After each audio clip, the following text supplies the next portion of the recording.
Film एक शयन कक्ष की अंतरंग सेटिंग से शुरू होती है, जहां रेचल दर्पण के सामने अपने भावी पेट के बारे में सोचती है।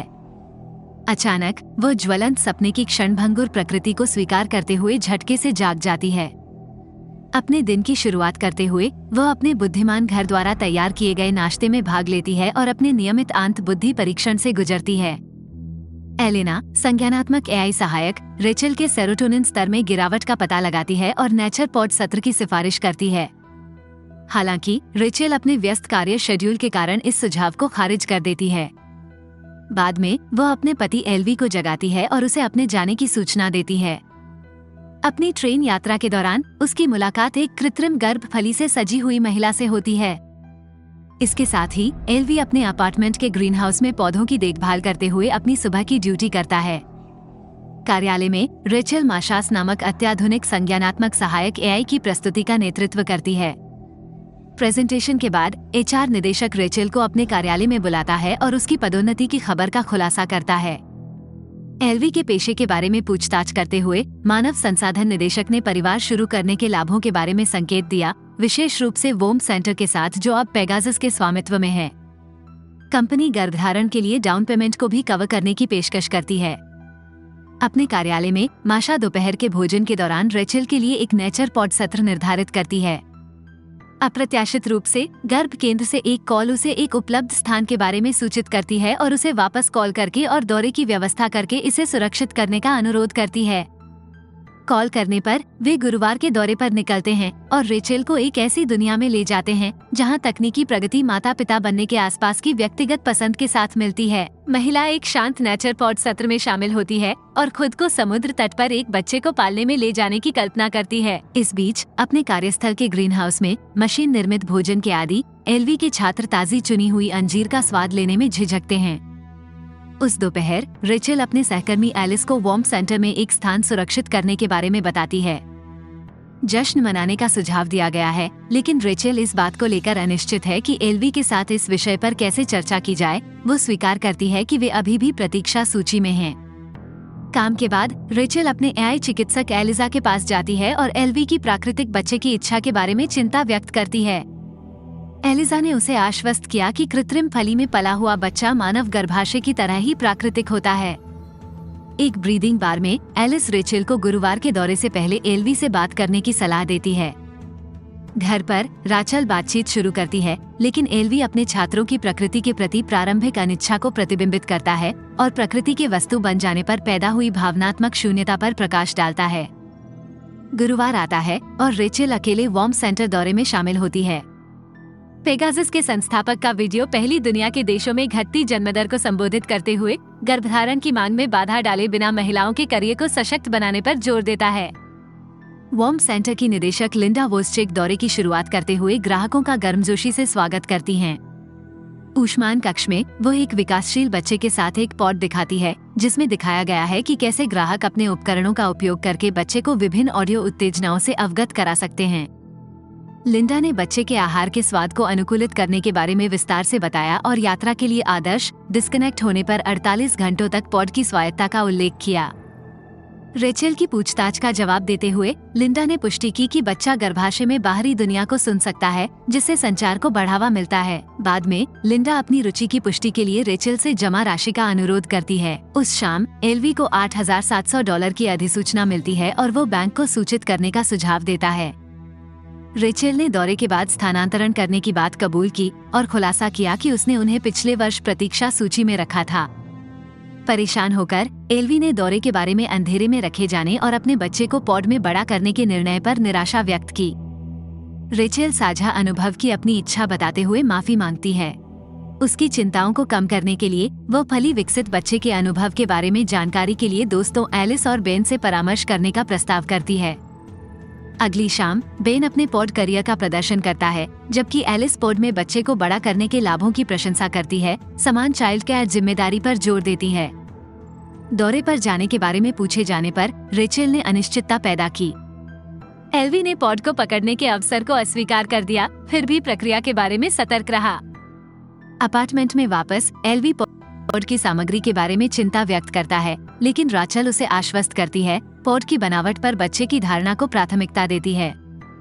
निर्णय लेने के लिए अधिक समय की चाहत रखते हुए एल्वी ने अलिजा के साथ एक चिकित्सा सत्र के दौरान अपनी आशंकाओं पर चर्चा की, जिसे वो आत्मा और मानवीय भावनाओं की समझ की कमी के रूप में मानता है। सत्र के बाद वह सकारात्मक बातचीत के बारे में रेचेल से झूठ बोलता है। एक रेस्तरां में एल्वी ने चिंताओं को सूचीबद्ध करना जारी रखा, जिसके कारण रेचेल ने सुझाव दिया कि वे इस विचार को छोड़ दें। उस रात एक अंतरंग क्षण के बाद रेचेल के निर्णय के महत्व को महसूस करते हुए एल्वी ने अपना मन बदल लिया। अगले दिन उनकी मुलाकात लिंडा से होती है, जो बच्चे के साथ एल्वी के जैविक संबंध पर सवाल उठाती है। उलझन में रेचेल बताती है कि रेचेल के डिम्ब और त्वचा कोशिकाएं गर्भधारण के लिए पर्याप्त हैं, जिससे पुरुष डीएनए दान की आवश्यकता समाप्त हो जाती है। लिंडा ने जोड़े को सूचित किया कि बेटे के लिए उन्हें एल्वी के वाई गुणसूत्र की आवश्यकता होगी। रेचेल तुरंत एल्वी को पिता के रूप में स्वीकार करती है और प्रकृति को लिंग निर्धारित करने देने पर सहमत होती है। घबराकर वे लिंडा के कथन से निर्देशित होकर डिम्ब के निषेचन को देखते हैं। सफल गर्भाधान के बाद लिंडा भावी माता पिता को बधाई देती है। एक कार्यकर्ता उन्हें एक कनस्तर में युग्मनज दिखाता है। इसके बाद रेचेल के माता पिता का फोन आता है, जिसमें उसके पिता वित्तीय सहायता के लिए शेल द्वीप पर संपत्ति बेचने का सुझाव देते हैं। एल्वी की आपत्तियों के बावजूद रेचेल ने इस विषय को खारिज कर दिया। आने वाले दिनों में रेचेल अपने उपकरणों पर बच्चे की प्रगति की निगरानी करती है, उसे दूध पिलाने का काम संभालती है। जब एल्वी अंतरंगता की शुरुआत करती है तो रेचेल बच्चे से संबंधित व्यस्तताओं के कारण कुछ हफ्तों की मोहलत का अनुरोध करती है। रेचेल एल्वी को बच्चे की बात सुनने के लिए आमंत्रित करती है, लेकिन वह इसे बहुत जल्दी समझकर खारिज कर देता है। ऊष्मान कक्ष में रेचेल बच्चे को देखने के लिए कहती है। उसे पता चलता है कि उसे पहली दिल की धड़कन तक अंधेरे में रखा गया है। एक पॉड बीप करता है, जो पता लगाए गए प्रोटीन और हार्मोन के आधार पर प्रसव के लिए तत्परता का संकेत देता है। नस प्रकृति की भूमिका पर जोर देते हुए बताती है कि नियत तारीख एक अनुमान है।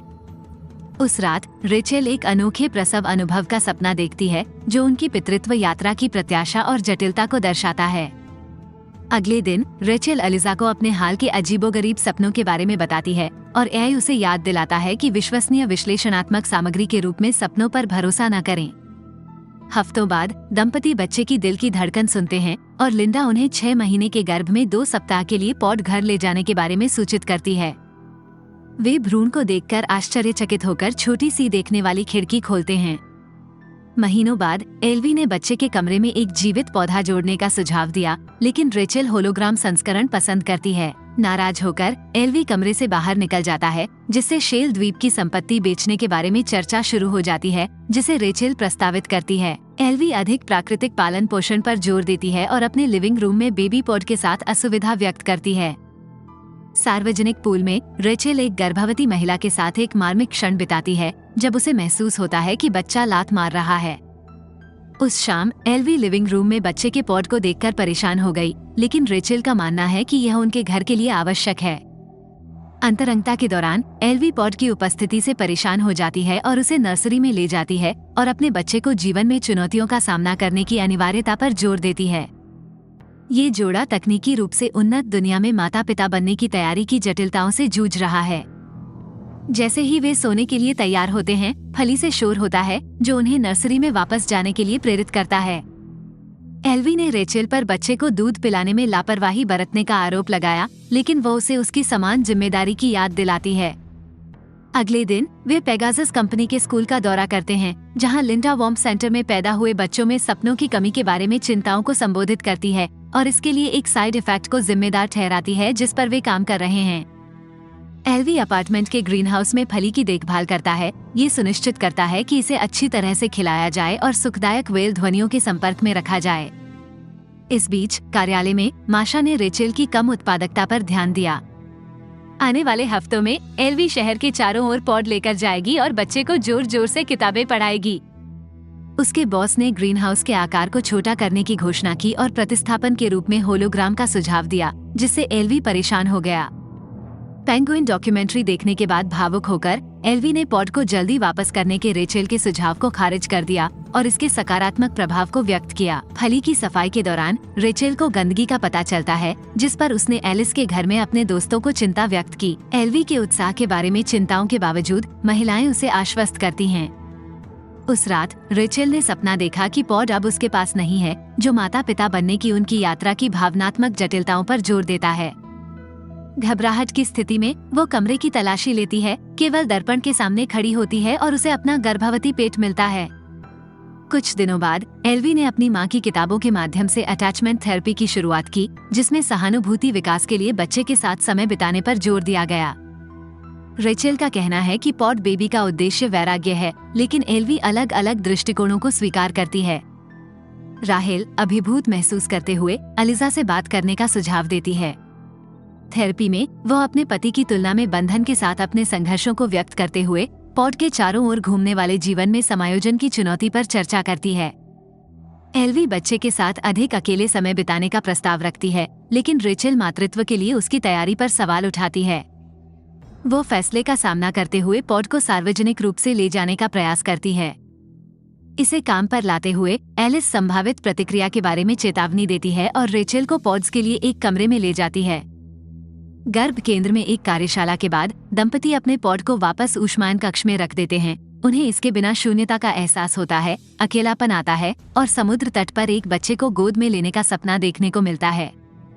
अगले दिन वह अपार्टमेंट के ग्रीन हाउस में जाती है और नर्सरी में एक पौधा रखकर एल्वी को खुशी देती है। कार्यालय में मानव संसाधन निदेशक रेचेल की घटी हुई उत्पादकता पर चर्चा करते हैं, जबकि रेचेल अवसाद के किसी भी लक्षण से इनकार करती है। इसके बाद दंपति अपनी पसंदीदा प्रेरित जन्मतिथि पर चर्चा करने के लिए लिंडा से मिलते हैं। राचेल पॉड्स की उच्च मांग के बारे में बताती हैं, जिसके कारण 39 सप्ताह में प्रेरण की आवश्यकता होती है। लिंडा ने हस्ताक्षरित अनुबंध के फाइन प्रिंट में विस्तृत रूप से जन्म तक पॉड को घर पर रखने के खिलाफ नियम को स्पष्ट किया है। इमारत से बाहर निकलते हुए एल्वी ने रेचेल को बाहर इंतजार करने का निर्देश दिया, जिससे जोड़े के महत्वपूर्ण निर्णयों और माता पिता बनने की यात्रा में उनके सामने आने वाली जटिल चुनौतियों के लिए मंच तैयार हो गया। नर्सरी में लौटकर एल्वी ने मामलों को अपने हाथों में लेने का फैसला किया और चुपके से उनकी फली ले ली। रेचेल ने सुपरमार्केट से एक बच्चे को घर लाने का सपना देखा। उसने उत्साहपूर्वक जन्म के लिए शेल द्वीप जाने का प्रस्ताव रखा और अपने बच्चे के पहले क्षणों के लिए गर्भ केंद्र से बचने की इच्छा व्यक्त की। जब एल्वी लिंडा से उनकी अपरंपरागत योजना के बारे में बात करता है, तो वो रेचेल के बंधन चरण पर जोर देता है। हालांकि लिंडा ने वोम सेंटर के स्वामित्व पर प्रकाश डालते हुए जोर देकर कहा कि पॉड को सुविधा में रहना चाहिए था। एल्वी का तर्क है कि बच्चा उनके अधिकार क्षेत्र में है, लेकिन लिंडा वोम सेंटर की संपत्ति के रूप में पॉड की स्थिति पर दृढ़ता से जोर देती है। घर पर जन्म देने पर विचार करते हुए एल्वी और उसकी पत्नी लिंडा की सावधानी का सामना करते हैं, जो स्वनिर्मित जन्म कोड की आवश्यकता पर जोर देती है और योजना के खिलाफ सलाह देती है।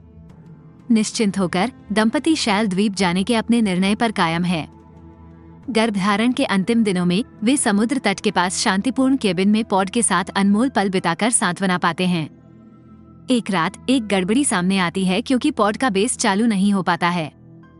एल्वी को एहसास हुआ कि गर्भ केंद्र ने दूर से ही उनकी पहुंच काट दी है, जिससे चिंता पैदा हो गई है। अपनी चिंतित पत्नी को आश्वस्त करने के लिए उन्होंने 48 घंटों की स्वायत्ता पर प्रकाश डाला और इस बात पर भरोसा करने की आवश्यकता पर जोर दिया कि बच्चा उस समय सीमा के भीतर जन्म के लिए तैयार है। अगले दिन पॉड संकेत देता है कि बच्चा जन्म के लिए तैयार है। रेचेल बच्चे की गर्भधारण तिथि को जन्म कोड के रूप में उपयोग करने का प्रयास करती है, लेकिन यह अप्रभावी साबित होती है। घबराहट के एक क्षण में एल्वी उपकरण से उपकरण को तोड़ने का प्रस्ताव रखता है। स्क्रू टॉप को हटाने के बाद उन्हें एहसास हुआ कि शिशु के लिए छेद बहुत छोटा है। दृढ़ संकल्पित होकर एल्वी ने दोनों हिस्सों को खोलकर देखने का फैसला किया। इस अपरंपरागत तरीके का पालन करते हुए रेचेल अपने बच्चे को एक तौलिए में लपेटती है और दंपति अपने नवजात शिशु को प्यार भरी निगाहों से देखते हैं। अगले दिन रेचेल अब खाली हो चुके पॉड को एक बक्से में पैक करती है और बाइक से शहर जाती है और उसे डाकघर में छोड़ देती है। काम पूरा करने के बाद वो खुशी खुशी केबिन में लौट आती है, खुशी खुशी अपने बच्चे और पति के बगल में लेट जाती है।